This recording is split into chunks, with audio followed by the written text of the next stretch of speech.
Hello to my lovely student, welcome again to my channel. I hope you all are happy and healthy. So जैसे कि आपको पता है हमने 12th chemistry की न्यू सीरीज़ स्टार्ट करी है, न्यू सेशन स्टार्ट करा है। ऑलमोस्ट हम लोग का 2-3 वीडियो कवर हो गई। बट जो इस ईयर के बच्चों का पेपर होने वाला है, मैंने सोचा कुछ इंपॉर्टेंट जो हमारी रिएक्शंस पूछी जा सकती है एग्जाम में, पहले उनके लिए कुछ रिएक्शन, कुछ इंपॉर्टेंट टॉपिक्स बता दूँ, तो फिर हम उसके बाद न्यू सेशन अपना कवर अप स्टार्ट करेंगे। हमारा चैप्टर सॉल्यूशन चल रहा था न्यू सेशन वाला। आज हम देख लेते हैं कुछ important reaction for 12th chemistry exam. जो बच्चों का फैब में एग्जाम होने वाला है इस ईयर के, उनके लिए रिएक्शंस बहुत इंपॉर्टेंट होने वाली है। आई होप आप इस रिएक्शन को अच्छे से प्रैक्टिस करेंगे, कहीं ना कहीं एग्जाम में आपसे पूछी जा सकती है। तो स्टार्ट करते हैं today's topic and today's most important reactions. तो पहली इंपॉर्टेंट रिएक्शन है रीमर टीमैन रिएक्शन। क्या होता है, देखो क्या यह हाइड्रोक्सी एल्डिहाइड और एसिड्स के बनाने की प्रमुख विधि, यानी कि इसमें क्या बनाया जाता है, एल्डिहाइड एंड एसिड्स बनाए जाते हैं। जब हम क्या करेंगे, फिनॉल की रिएक्शन CHCl3 यानी कि क्लोरोफॉर्म से, या कार्बन टेट्राक्लोराइड CCl4 से, के कास्टिक सोडा यानी कि NaOH भी ले सकते हैं आप, KOH भी ले सकते हैं, विलियन से कराते हैं। तो हमसे क्या कह रहा है, पहले हम क्या लेंगे, फिनॉल लेंगे। बेंजीन बनाया हमने, आपको पता होगा बेंजीन के ऊपर क्या लगता है, अगर OH लग जाता है तो क्या हो जाता है, फिनॉल हो जाता है। उसके बाद क्या होता है, हमसे क्या कह रहा है, एक बार हम क्लोरोफॉर्म लेंगे, हमने ले लिया CHCl3 ले लिया। उसके बाद कास्टिक सोडा हमने क्या ले लिया, KOH ले लिया। तो अगर हम इसकी रिएक्शन कराएंगे तो हमें सैलिसिल्डिहाइड बनेगा। अब देखो क्या बचा, CH हमने ले लिया, ठीक है, यहाँ से CH हटा दो, यहाँ से क्या हटा दो, O हटा दो। तो यहाँ पे कितने Cl बने, 3 Cl बने, और यहाँ पे K 1 है। अगर हम मान लो निकाले 3 KCl निकाल दे पोटेशियम क्लोराइड। अब भाई यहाँ पे 3 Cl है लेकिन K तो यहाँ पे 1 है, तो हम क्या करेंगे, यहाँ भी बैलेंस करने के लिए 3 लगा देंगे। उसके बाद हमारा क्या बचेगा, 2 वाटर निकल जाएगा। तो हमारा क्या बन गया, ये 2 स्टेप रिएक्शन है। पहले में क्या, सैलिसिल्डिहाइड बनेगा, ठीक है। अब दूसरे स्टेप में सेम एज हम लोग वही लेंगे, फिनॉल लेंगे, फिनॉल लिया हमने, सॉरी आपको दिख नहीं रहा, फिनॉल लिया। उसके बाद क्या लिया, एक बार क्लोरोफॉर्म से कराई, अब एक बार किससे करा देंगे, कार्बन टेट्राक्लोराइड से करा देंगे। कास्टिक सोडा वही लेंगे, KOH लेंगे, गिब्स लगाया। अब क्या पहले बना था सैलिसिल्डिहाइड, अब क्या बनेगा, सैलिसिलिक एसिड। क्या बनेगा, सैलिसिलिक एसिड। सैलिसिलिक एसिड का फॉर्मूला क्या होता है, ऊपर OH लग जाएगा, यहाँ पे CHO लगा था, यहाँ पे क्या लग जाएगा, COOH, ठीक। उसके बाद यहाँ पे देखो, फिर से देखो, सब निकलने के बाद यहाँ पे 4 क्लोराइड बचे। अब हम क्या बना देंगे, 4 KCl निकाल देंगे। कितने, 4 KCl। तो यहाँ पे हम क्या लगा देंगे, बैलेंस के लिए 4K लगा देंगे, और हमारा कितने वाटर निकल जाएंगे, 2 वाटर निकल जाएंगे। सब बैलेंस हो जाएगा।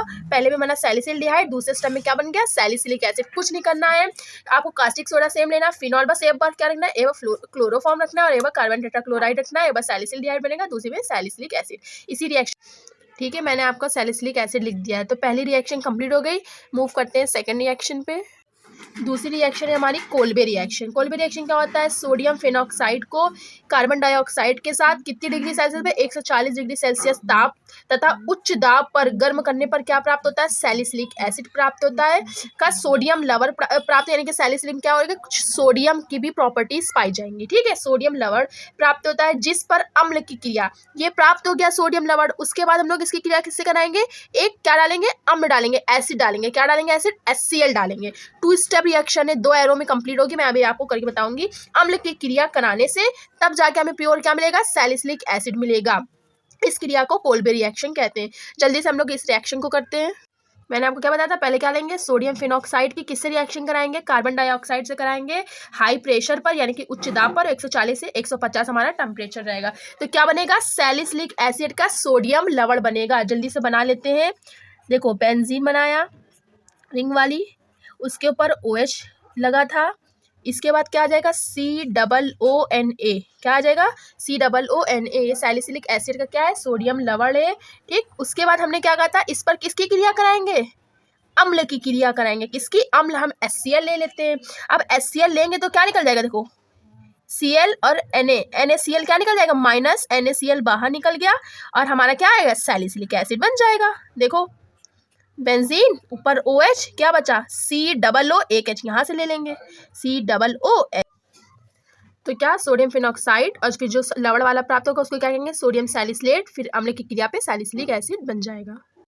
थर्ड रिएक्शन है हमारी विलियमसन सिंथेसिस। ये भी बहुत इंपॉर्टेंट रिएक्शन है। तो क्या कह रहा है, सोडियम या पोटेशियम के एल्क ऑक्साइड को, या तो सोडियम लगा दो या पोटेशियम, दोनों से कर सकते हैं, एल्क ऑक्साइड को एल्किल हैलाइड, हैलाइड क्या हो सकते हैं, वो ब्रोमाइड भी हो सकते हैं, आयोडाइड भी हो सकते हैं, ठीक है, हैलोजेंस जो हमारे होते हैं, पक्कल बैरियर जिसे बोलते हो आप, फ्लोरीन, क्लोरीन, ब्रोमीन, आयोडीन, वही, ठीक, के साथ गर्म करने पर क्या प्राप्त होता है, ईथर प्राप्त होता है। इस क्रिया को विलियमसन सिंथेसिस या देखो हमने क्या लिया, सोडियम ऑक्साइड लिया, एथॉक्साइड, ठीक, यहाँ पे ऑक्सीजन लग दिया, ठीक, सोडियम एथॉक्साइड लिया, एथ क्यों बोला, क्योंकि 2 कार्बन है और ऑक्सीजन लगा है, सोडियम एथॉक्साइड को किससे कराएंगे, एथिल आयोडाइड, आप एथिल ब्रोमाइड भी ले सकते हो, कोई भी हैलोजेंस ले सकते हो, एथिल आयोडाइड के साथ कराएंगे तो हमारा क्या बनेगा, ईथर बनेगा। अब देखो कितने ईथर बन रहे, एक तो C2H5 एक, C2H5 एक, और O लग जाता है तो क्या हो जाता है, डाई एथिल ईथर। डाई क्यों लगाया, क्योंकि 2 ईथर बने, कितने ईथर बने,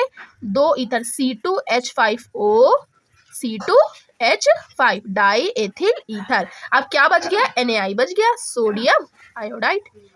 हो गई रिएक्शन, डाई एथिल ईथर बन गया, विलियमसन सिंथेसिस। इंपॉर्टेंट भी और इजी भी है। सोडियम एथॉक्साइड लिया, एथिल आयोडाइड लिया और डाई एथिल ईथर बन गया। फोर्थ आपकी रिएक्शन है श्मिट अभिक्रिया। क्या होती है, सांद्र या कंसंट्रेटेड H2SO4 की उपस्थिति में प्रोपेनोइक एसिड की क्रिया अमोनिया से कराते हैं, NH3 से कराते हैं, तो क्या बनता है, एथिल एमीन बनता है, कार्बन डाइऑक्साइड गैस और नाइट्रोजन गैस प्राप्त होती है। तो क्या कह रहा है, किससे कराएंगे, प्रोपेनोइक एसिड। आपको नाम IUPAC पता होना चाहिए। प्रोपेनोइक एसिड कैसे बनेगा, C2H5COOH, किससे करा रहे हैं, अमोनिया से करा रहे हैं। अमोनिया का फॉर्मूला पता होना चाहिए, NH3, लेकिन हम कैसे लिखेंगे, H3 को पहले लिखेंगे, बाद में L लिखेंगे।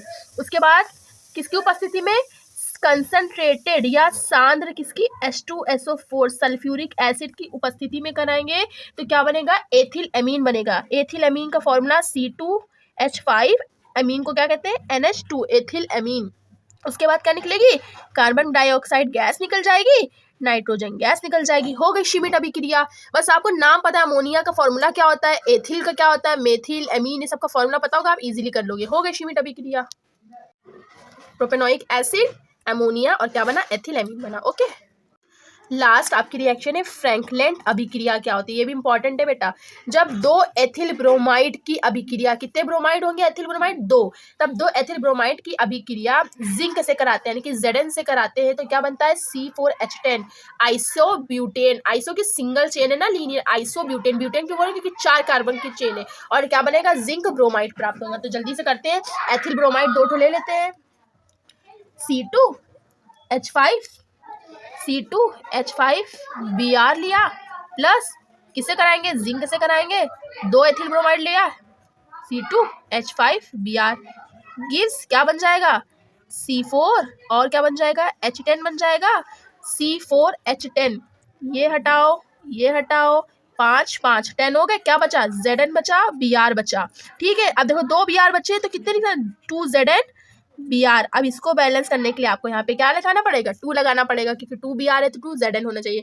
रिएक्शन बैलेंस होना इंपॉर्टेंट है। ये वाला क्या हो जाएगा, आइसोब्यूटेन, क्या हो जाएगा, आइसोब्यूटेन हो जाएगा, एथिल ब्रोमाइड, और ये क्या हो जाएगा, जिंक ब्रोमाइड, जिंक ब्रोमाइड।